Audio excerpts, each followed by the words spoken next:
Shalom. I will use Macedonian language. It's better to explain my idea. Господине Перес, господа председатели, Ваши екселенции, дами и господа, навистина сум почестен што сум вечер со вас. Почестен сум што сум на покана на председателот Перес, која е жива историја на Израел. Ова всушност е прва официјална посета на македонски председател на Израел. Овие неколку дена на мој престој во Израел, не сакам да бидам скромен, го променија мојот однос и моите сваќања за она што е човекова историја, она што е наша реалност и она што значи светот денес. Навистина, сватив, као што кажав на неколку средби денес, зашто евреите се поздравуваат со шалом. Човек кога ќе дојде во Израел, дознава што значи мирот. Велејќи дека мирот е исто што и водата. Кога ја имате, не ја почитувате. Значи мирот и водата има значење кога ги нема.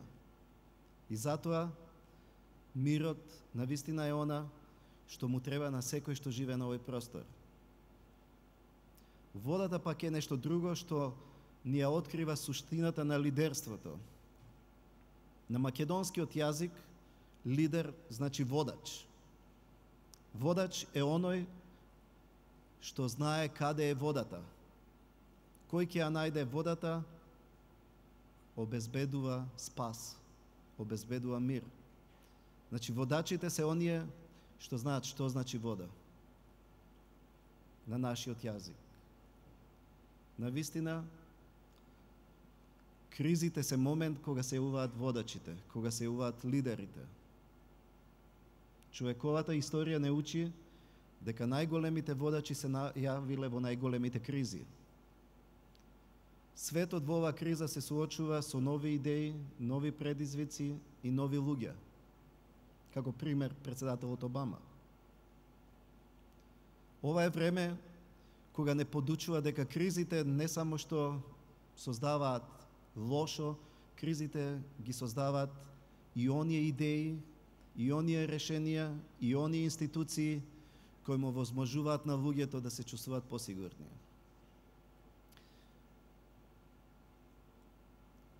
Ова криза создава нов свет, создава нови институции и создава нови сваќања.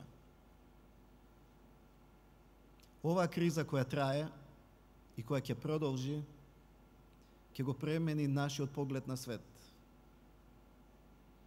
Ова криза создава еден свет кој се јавува пред нас, на кој се уште не можеме да видиме како ќе заврши. Историјата не учи, пишаната историја, а таа е околу 3000 години, а пред тоа се митови и легенди, дека во 3000 години човекова историја, човештвото живеело 2700 години во војна и конфликти. Светот живеел само 300 години во мир.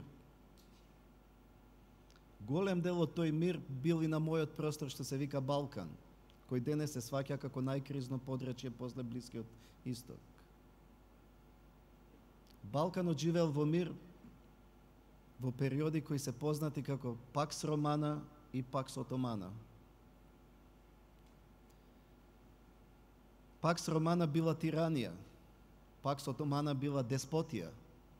Меѓутоа сега се создава амбиент првпат во историјата Балканот да живее во Пакс Европана, бидејќи првпат во историјата на Балканот имаме демократски држави. Првпат демократијата може да создаде мир. А и самата идеја на Европа се создаде по Втората светска војна со Маршаловиот план, односно Пакс Американа, која трае и создава мир. Иднината, значи, на Балканот е да го почитува она што возможува мир. А мирот доаѓа кога луѓе кои се од различни религии, различни етнички групи, различни јазици живеат на отворен простор без граници. Кога имаат еден пазар, кога имаат една монета, кога имаат една лингва франка, кога имаат една неутрална сила. Како можело тогаш да се обраќа човек кон императорот и султанот за тоа што му правеле зло локалните институции? Денес секој што живее во Европа може својата држава да ја тужи во судот на Страсбург. Значи, она што била неутрална сила со векови наназад, тоа е денес меѓународното право, кое треба да го почитуваат и државите.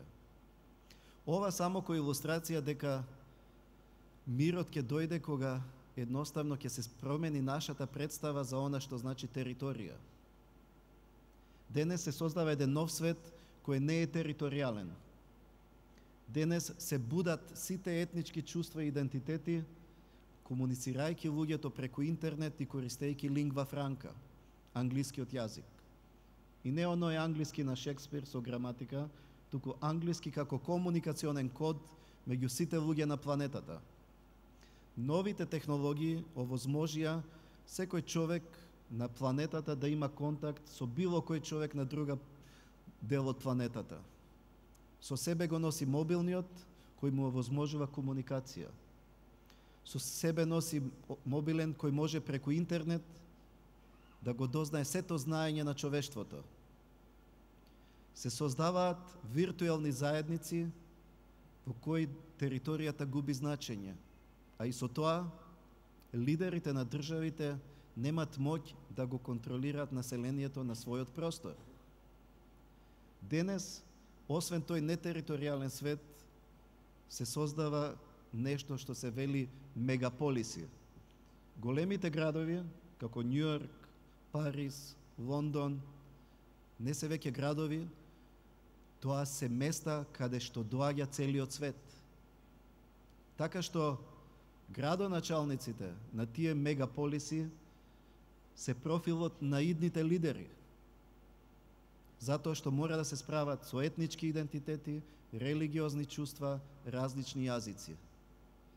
Земјите на Западна Европа стануваат се повеќе и наликуваат како мегаполисите. Има се повеќе имигранти, има се повеќе луѓе кои бараат, како што пишува Американскиот устав, потрагата по среќа.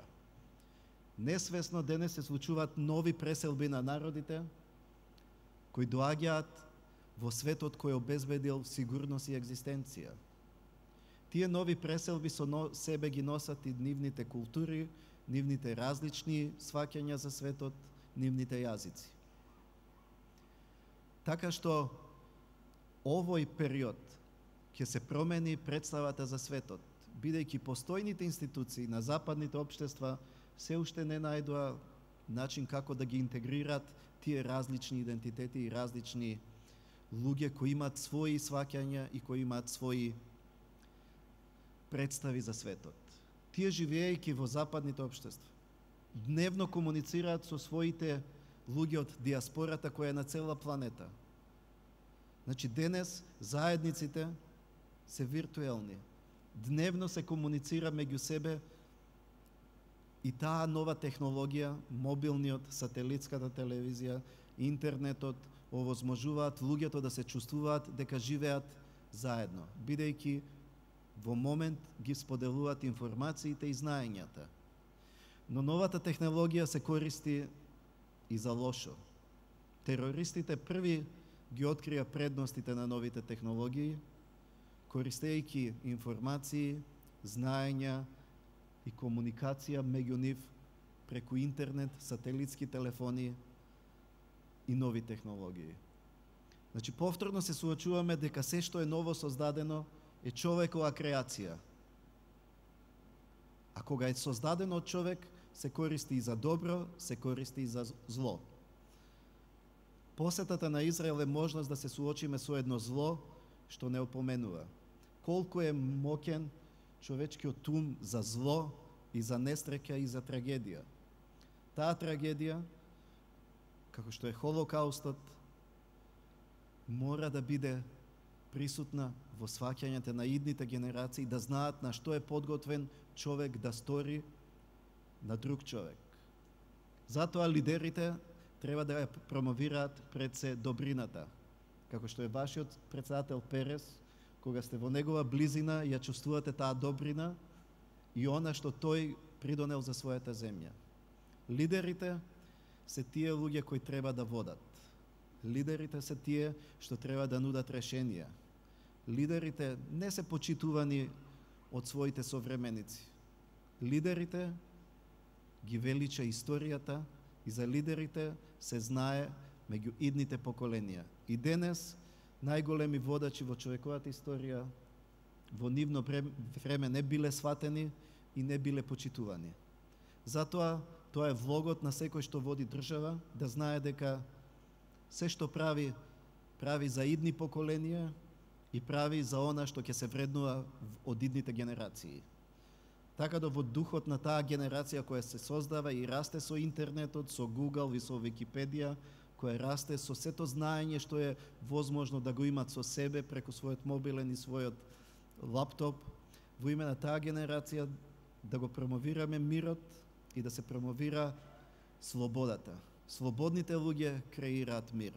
Луѓето со затворен ум создаваат затворени општества, затворени институции, создаваат недоверба и ги мразат луѓето.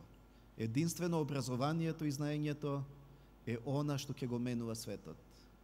Навистина, сето она што е инвестирано во знаење ги отвара на луѓето перспективите, им создава представа како треба да се вклопат во овој свет кој е толку забрзан и кој излезе од контрола. Затоа, уште еднаш благодарам што имав можност да ги споделам моите мисли со вас. Благодарам на председателот Перес што ми овозможи да сум вечер со вас. Благодарам.